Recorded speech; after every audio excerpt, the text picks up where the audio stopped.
Dans cette deuxième partie du chapitre, nous allons voir comment utiliser le nombre dérivé, en particulier pour déterminer le coefficient directeur d'une tangente. Commençons par une définition. Interprétation graphique du nombre dérivé. Le nombre dérivé d'une fonction f en un nombre a est noté f' de a. C'est le coefficient directeur de la tangente à la courbe de la fonction f au point d'abscisse a. C'est-à-dire que si j'ai ici la courbe de ma fonction f, j'ai un point d'abscisse petit a et d'ordonnée f de petit a. Si je trace la tangente à la courbe au point d'abscisse petit a, le coefficient directeur de cette tangente est égal à f' de a et c'est ce que l'on appelle le nombre dérivé. Donc deux façons de faire, soit je connais la fonction f, son expression algébrique, je la dérive, j'en déduis le nombre dérivé en a et j'en déduis du coup le coefficient directeur de la tangente au point d'abscisse petit a. Donc c'est-à-dire que si je me place au point d'abscisse 7, j'aurai un coefficient directeur égal à f' de 7 et la tangente elle sera quelque chose comme ça. Si je me passe en 1, j'aurai ici un point, une tangente et le coefficient de cette tangente sera égal à f' de 1. Donc voilà, première méthode où je connais la fonction f et j'en déduis le coefficient directeur de la tangente, ou ce sera plutôt le cas dans le genre d'exercice de bac. Je ne connais pas l'expression de la fonction, mais j'ai la courbe, j'ai la représentation graphique. Je déduis graphiquement le coefficient directeur de la droite et j'en déduis le nombre dérivé.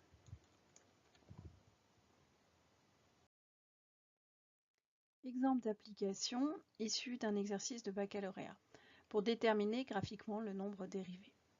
Exemple, la courbe C ci-contre représente dans un repère orthonormé une fonction f définie et dérivable sur l'intervalle 0,5, 6. Les points A de coordonnées 1, 3 et B d'abscisse 1,5 sont sur la courbe. On les voit, ils sont là. A de coordonnées 1, 3, B d'abscisse 1,5 et son ordonnée, on sait que c'est 3 et des poussières, mais on n'a pas la valeur exacte. Les tangentes à la courbe C aux points A et B sont ainsi représentées en pointillés sur le graphique. Donc ici on a la tangente en A et ici on a la tangente en B. On remarque que l'énoncé nous précise que la tangente au point B est horizontale. On note f', la fonction dérivée de f. Déterminer f' de 1,5, première question. Deuxième question, la tangente à la courbe C passant par A passe par le point de coordonnées 0, 2. Déterminer f' de 1. Je vous ai distribué un polycopier de cet exercice afin que vous n'ayez pas à le recopier. Donc voici la figure. On veut f' de 1,5. On remarque qu'au point B, d'abscisse 1,5, la tangente est horizontale. La tangente à la courbe est horizontale. De plus, c'est marqué dans l'énoncé, donc comme ça on peut être sûr. On en déduit que le coefficient directeur de cette droite, de la tangente horizontale, puisqu'elle est horizontale, vaut 0. Donc dès que j'ai une tangente horizontale, je sais que le nombre dérivé vaut 0.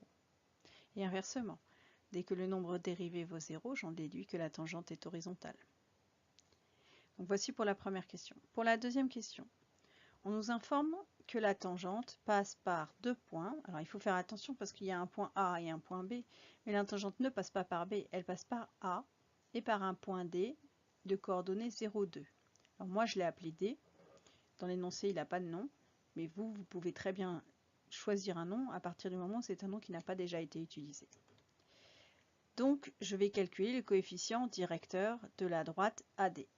Or, je vous rappelle que dans votre cours de seconde, vous avez que si une droite passe par deux points A et B, avec A de coordonnées XA, YA et B de coordonnées XB, YB, alors le coefficient directeur de la droite est égal à variation des Y divisé par variation des X, c'est le symbole delta, c'est-à-dire YB moins YA sur XB moins XA. On peut mettre aussi YA moins YB sur XA moins XB, hein, pas de problème, simplement on fait attention. Si on commence par le point B en haut, on commence par le point B en bas. Donc là j'applique la formule, sauf que ce n'est pas la droite AB que j'ai, c'est la droite AD. Donc je vais faire avec les coordonnées des points A et D. YD moins YA, ça fait 2 moins 3. xd moins xa, ça fait 0, moins 1. 2 moins 3, ça fait moins 1. 0 moins 1, ça fait moins 1. Moins 1 divisé par moins 1, ça fait 1. J'en déduis que le coefficient directeur de la droite AD vaut 1 et que donc le nombre dérivé de f de 1, vaut 1. Donc là, j'ai fait une détermination du nombre dérivé par un calcul, méthode qui marche à tous les coups. Si je suis plus à l'aise, je peux éventuellement faire une détermination purement graphique. Le point D, il est ici, c'est le point de coordonnées 0, 2.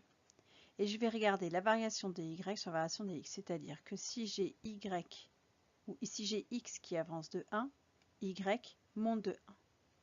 Donc, le coefficient directeur, il sera égal à 1 sur 1. Ou si x avance de 2, y monte de 2. Donc, le coefficient sera égal à 2 sur 2, ce qui fait 1. Voilà, là j'ai le delta y, là j'ai le delta x. On monte, donc ça fait plus 1. Le x, on va vers la droite, donc ça fait plus 1. Plus 1 divisé par plus 1, ça fait 1. Donc voilà comment graphiquement on peut retrouver le coefficient directeur de la droite et donc de le nombre dérivé.